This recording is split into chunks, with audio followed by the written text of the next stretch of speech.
प्यारे बच्चों, welcome to my channel Varma study 2020 बुकलाना। मैं यूपी बोर्ड के क्लास 11 के छात्र छात्राओं के लिए इकोनॉमिक्स सब्जेक्ट को हिंदी माध्यम से मैं फुल कोर्स कराऊंगा। यदि आप फुल कोर्स करना चाहते हैं तो मेरे चैनल को सब्सक्राइब कीजिए, बेल आइकन को प्रेस करना न भूलें ताकि जो भी वीडियो मैं अपलोड करूं उसका नोटिफिकेशन आपको सबसे पहले मिल सके। प्यारे बच्चों, भारतीय अर्थव्यवस्था के विकास में चैप्टर 5 चल रहा है, भारत में मानव पूंजी का निर्माण। 2 वीडियो मैं पहले डाल चुका हूं, आप उन्हें देख लें आई बटन को क्लिक करके। अभ्यास के प्रश्नोत्तर चल रहा है। आज हम लोग क्वेश्चन 9 से क्वेश्चन 14 तक पढ़ेंगे। तो प्रश्न 9 देखते हैं। पूंजी निर्माण के निम्नलिखित स्रोतों पर चर्चा कीजिए। पूंजी निर्माण का मतलब यहाँ है मानव पूंजी निर्माण से, और इसमें 2 दिया है, स्वास्थ्य आधारित संरचना और प्रवसन पर व्यय। मानव पूंजी निर्माण के आपको स्रोत 5 बताया गया था। पहला बताया गया था कि शिक्षा पर व्यय, दूसरा बताया गया था स्वास्थ्य पर व्यय, तीसरा बताया गया था प्रवसन पर व्यय, चौथा बताया गया था नौकरी के साथ प्रशिक्षण, और पांचवा बताया गया था सूचना पर व्यय।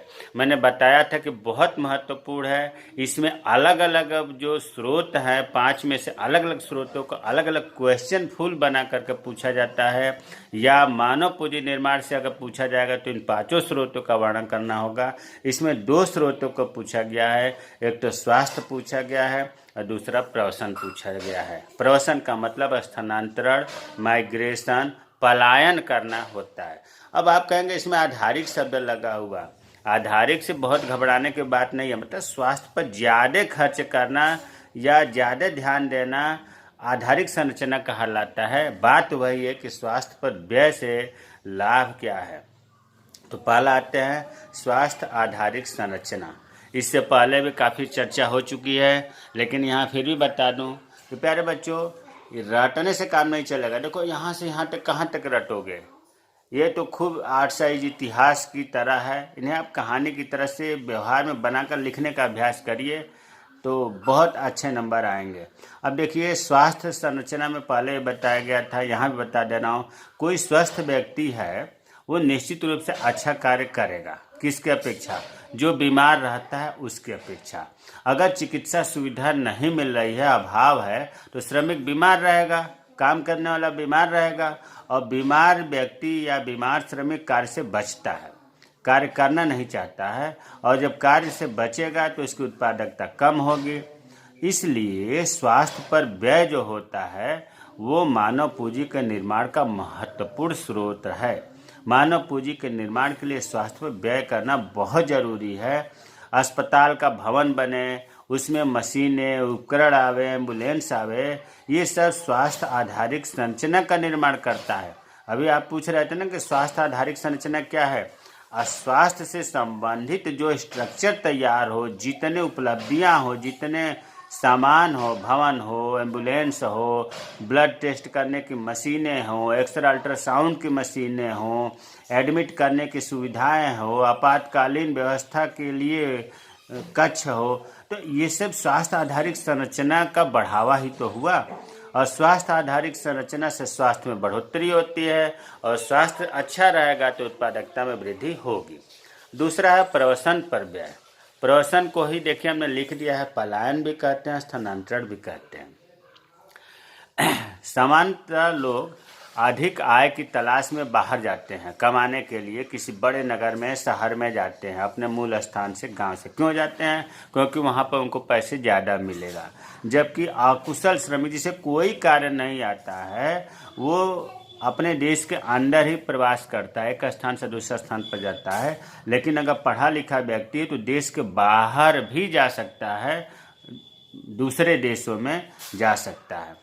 अब देखो, एक स्थान से दूसरे स्थान पर जाने को प्रवसन कहते हैं। जो कोई व्यक्ति जाता है तो उसमें जाने में उसके परिवहन भाड़ा भी लगेगा, वहाँ जाकर के बाहर रहेगा, हर चीज़ खरीद के खाना है तो उच्चतर निर्वाह लागत भी आएगी। निर्वाह लागत मतलब जीवन जीने के लिए खर्चा लगेगा ज़्यादा। वहाँ पर अनजान जगह है, नए लोग, सामाजिक सांस्कृतिक परिवेश में से रहना है तो मानसिक लागत, मानसिक परेशानी भी आएगी। लेकिन इन सब को वो सहन करता है मजदूर। क्यों करता है? क्योंकि वहाँ ज़्यादा कमाई होगी, और जब ज़्यादा कमाई होती तो जो ये खर्चा आया था उसको जाने में, भाड़ा में, खाने में और मानसिक लागत जो आई थी, इन सब से ज़्यादा जब इसकी कमाई होती है तो जो प्रवसन का व्यय था, खर्चा था, वो हल्का हो जाता है, कम पड़ जाता है, और इससे वह जो है आर्थिक स्थिति सुदृढ़ होती है, अर्थात मानव पूंजी का निर्माण होता है। तो हमें उम्मीद है कि स्वास्थ्य आधारित संरचना और प्रवसन पर व्यय समझ में आ गया होगा। प्रश्न 10वां है, मानव संसाधनों के प्रभावी प्रयोग के लिए स्वास्थ्य और शिक्षा पर व्यय संबंधी जानकारी प्राप्त करने की आवश्यकता का निरूपण करें।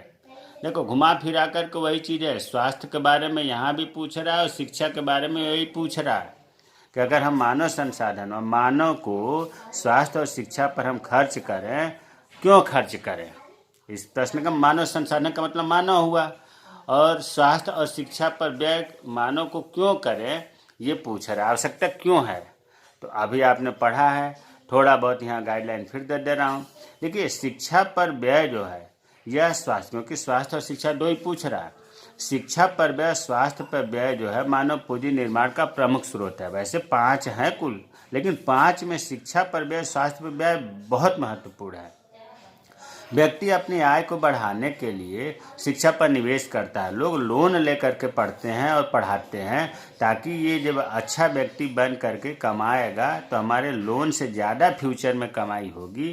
तो बढ़ाने के लिए निवेश करते हैं, आय को बढ़ाने के लिए शिक्षा पर निवेश करते हैं, और इसी प्रकार स्वास्थ्य पर भी व्यय किया जाता है, तो स्वस्थ श्रमिकों की उत्पादकता बढ़ जाती है। बचाव, निदान, स्वच्छ पेयजल, दवाइयों, ये सब स्वास्थ्य सुविधाओं में आ गया। स्वच्छता, इन पर अगर व्यय होता है, जो स्वास्थ्य व्यय का भी उदाहरण हमने बताया, बचाव, निदान, स्वच्छ पेयजल, दवाइयाँ, तो इनसे क्या होता है, जन सामान्य को, आम व्यक्ति को इसके लाभ के बारे में पता होना चाहिए कि भाई यहाँ पर इस हॉस्पिटल में 1 रुपये में पर्ची कटती है, यहाँ पर इसके स्पेशलिस्ट हैं, हार्ट स्पेशलिस्ट हैं, तमाम तरह की बीमारियों के यहाँ डॉक्टर हैं। ये जानकारी अगर होगी तो शिक्षा सुविधाओं का भरपूर लाभ होगा।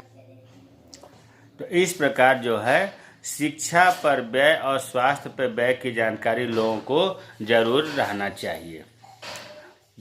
और इसके आगे 10वें के बाद प्रश्न 11 ये आ गया, मानव पूंजी में निवेश आर्थिक समृद्धि में किस प्रकार सहायक होता है। देखिए, ये कह रहा है मानव पूंजी में निवेश आर्थिक समृद्धि। आर्थिक समृद्धि का मतलब क्या होता है? आर्थिक समृद्धि का मतलब होता है कि देश के वास्तविक उत्पादन या राष्ट्रीय उत्पादन में वृद्धि से है। तो ये कह रहा है मानव पूंजी, यहाँ ध्यान दो, यहाँ कोई पर्टिकुलर एक स्रोत की बात नहीं कर रहा है। मानव पूंजी में 5 बताया गया है। इन 5 का निवेश, 5 का व्यय जो है आर्थिक समृद्धि में या राष्ट्रीय में किस प्रकार सहायक होता है, ये पूछ रहा है। यहाँ 5 स्रोतों का वर्णन करना पड़ेगा, क्योंकि मानव पूंजी की बात कर रहा है। तो आर्थिक समृद्धि का अर्थ होता है, अभी हमने बताया कि देश के वास्तविक उत्पादन कहिए या राष्ट्रीय आय में वृद्धि कहिए। भाई पहले हम शिक्षा की बात कर लें। एक शिक्षित व्यक्ति एक अनपढ़ व्यक्ति की तुलना में वास्तविक उत्पादन से अधिक योगदान देगा। स्वाभाविक है, शिक्षित व्यक्ति अनपढ़ व्यक्ति की तुलना में ज़्यादा योगदान देगा। कहाँ? आर्थिक समृद्धि में। आर्थिक समृद्धि का नाम लेते ही आप मान लीजिए राष्ट्रीय उत्पादन में, राष्ट्रीय आय में, तो शिक्षा का कितना महत्व है। अब दूसरा स्वास्थ्य पर आते हैं। एक स्वस्थ व्यक्ति भी योगदान जो है बीमार व्यक्ति से अधिक करेगा, उससे जो है उत्पादन ज़्यादा बढ़ेगा। अगर स्वस्थ व्यक्ति है तो उत्पादन बढ़ेगा, तो वास्तविक उत्पादन या राष्ट्रीय आय भी बढ़ेगा।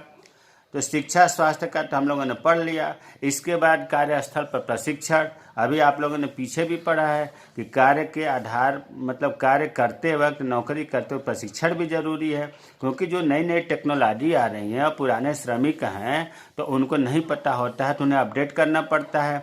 वो जब अपडेट हो जाएंगे तो कार्य ज़्यादा करेंगे, आर्थिक समृद्धि में वृद्धि होगी। प्रवसन भी जो है राष्ट्रीय आय में बढ़ाता है, क्योंकि जब दूसरी जगह जाता है अधिक आय मिलती है तो उसका जीवन स्तर सुधार होता है। सूचना, बाजार में सूचना की पर जो व्यय होता है उससे भी राष्ट्रीय आय में वृद्धि होती है, क्योंकि व्यक्ति को पता चलेगा तो वो सही जगह पर कार्य करेगा, अपनी योग्यता को पूरा उत्पादन बढ़ाने में लगाएगा।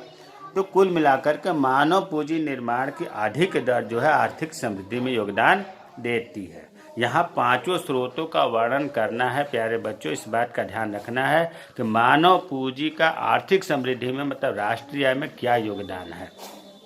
अगला प्रश्न, विश्व भर में औसत शैक्षिक स्तर में सुधार के साथ साथ विषमताओं में कमी की प्रवृत्ति पाई गई है, टिप्पणी करें। देखो यहाँ केवल पूछ रहा है शैक्षिक स्तर की।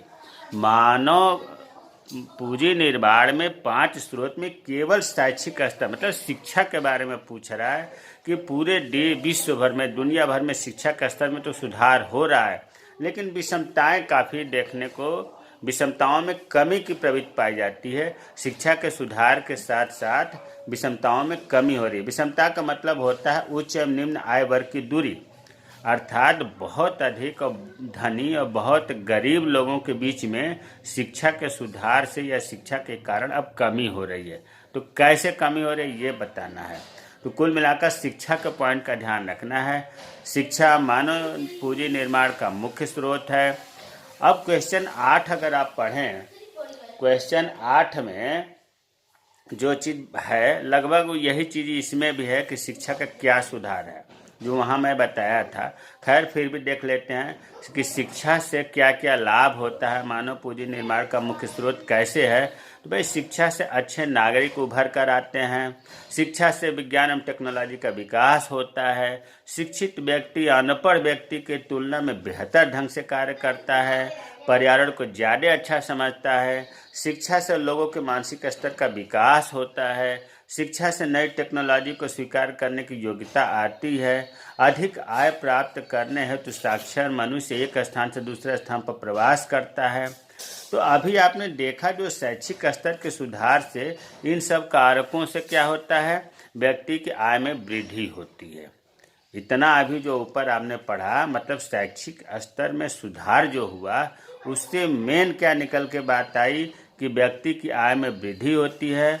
और जब आय में वृद्धि होगी तो गरीब लोग और जो धनी लोग हैं उनके बीच की दूरी कम होगी। पहले मतलब अधिक धनी होना और अधिक गरीब होना, जब गरीब भी पढ़ेगा लिखेगा तो निश्चित रूप से वो भी धनी के करीब जाएगा, तो दूरी कम हुई ना।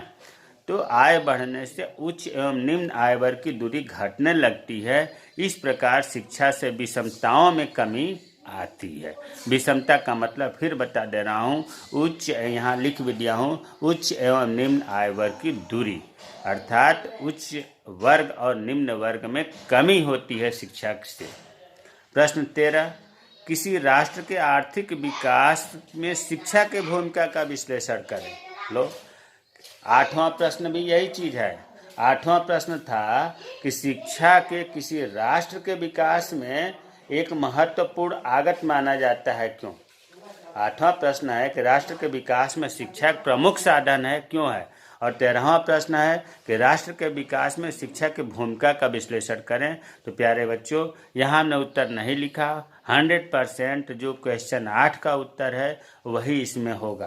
क्वेश्चन 8 के उत्तर में क्या था कि मतलब शिक्षा का राष्ट्रीय विकास में क्या योगदान है। जैसे मैं बता दे रहा हूँ, शिक्षा से अच्छे नागरिक उभर कर आते हैं।